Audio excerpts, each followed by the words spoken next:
Now this is the second video for breathing, and here we'll look at the alveolus structure and the process of gas exchange. The main things that we need to remember are to do with the structure of the alveolus. Remember, the alveolus is, in other words, an air sac. So that's this sort of bulbous structure here.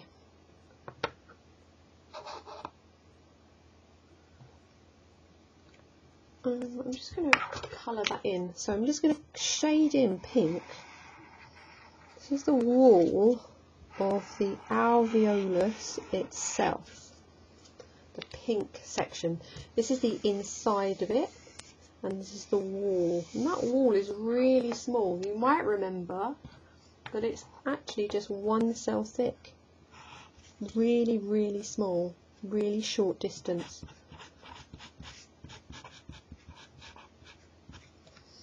Now the other structure running alongside it is a blood vessel called a capillary. So these are the smallest capillaries that you get in your body, and I'm going to outline them in red.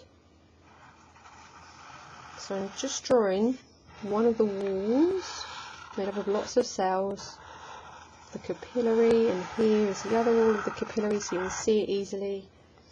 And when we talk about the capillary, they're so tiny that again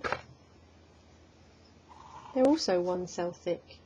And that's important because it means that any gases that are going to move from inside the alveolus, diffusing across into the capillary, what is the distance they have to travel? Well, the distance is one cell distance here, one cell distance here. So the total distance of gases travelling is what?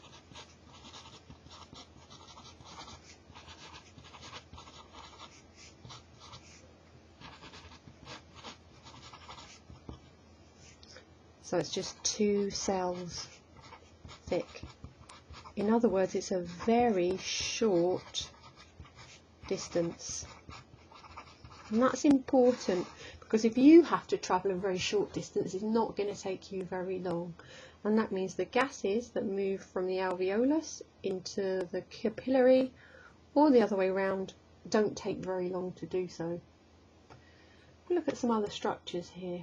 Well, we've talked in the previous video the fact that this is one alveolus, but actually there are millions of them in each lung. And because you've got millions of them, it creates a very large surface area. And the reason for that is so that you have a maximum area for what we call gas exchange. In other words, carbon dioxide coming out of the blood and oxygen going into the blood, and that makes that really efficient. Let's have a look at what actually happens here. Now if we see, we have, let's just do this in green, we've got air coming in,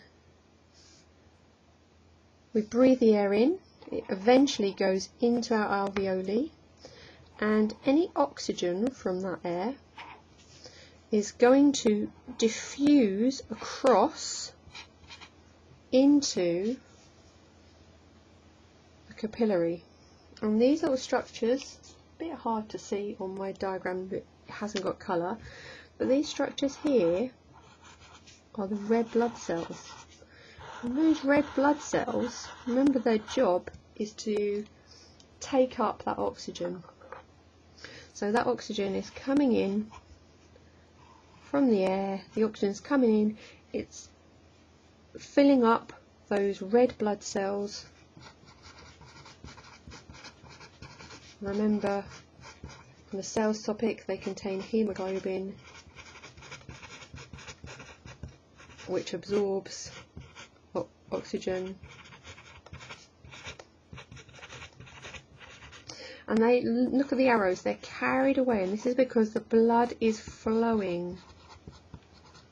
The blood flows, and that's carrying the red blood cells full of oxygen that's just come in away. We have to then think about, well, where are they going? Where are these red blood cells taking that oxygen? And they're taking the oxygen to other cells in the body, and for the process of, can you remember what the process is? Aerobic respiration. And aerobic respiration happens in the mitochondria of cells,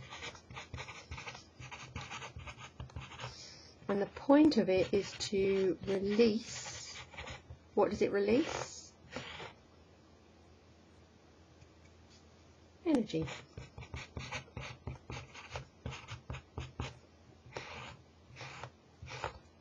So that's what the oxygen is needed for, aerobic respiration. We have a look at the other end. We have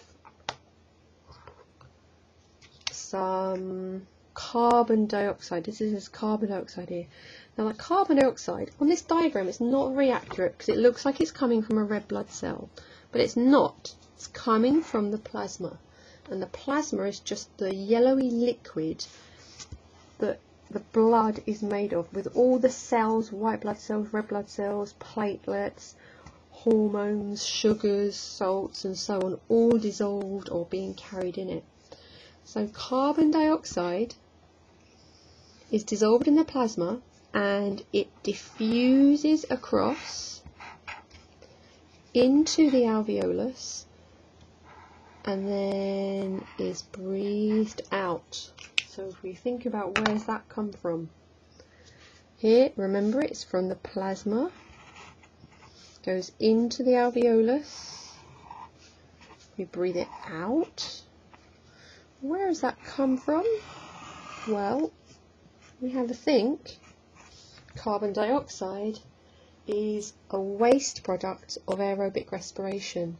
So we can say that it's from other cells and that it was a waste product. I mean, something that's made that isn't needed of this process we've just talked about, aerobic respiration.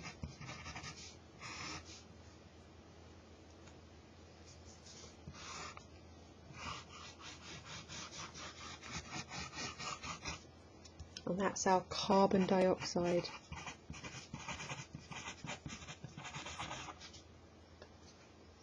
So this is important. Carbon dioxide is a waste product of aerobic respiration.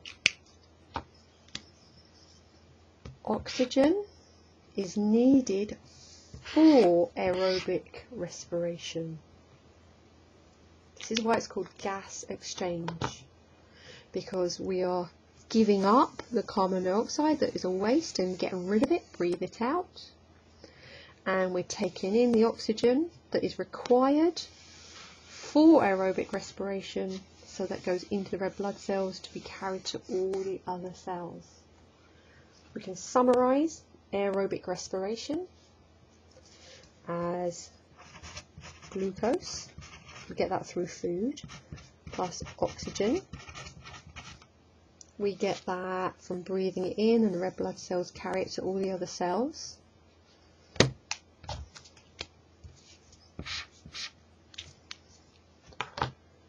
And we make carbon dioxide. This carbon dioxide is a waste product, and it goes into the plasma of the blood, into the capillaries, and it diffuses out into the alveolus, and we breathe it out.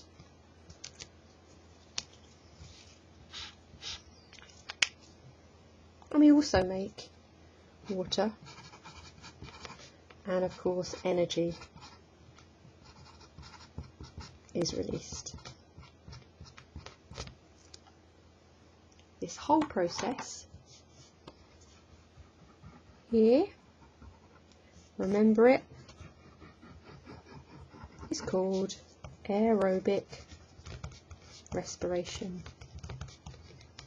And this is the point of gas exchange, to provide the oxygen for aerobic respiration and to get rid of the waste product of aerobic respiration, which is carbon dioxide. That's what you need to know about the alveolus and gas exchange. In the next video, we'll relate this to the composition of air that is inhaled and exhaled.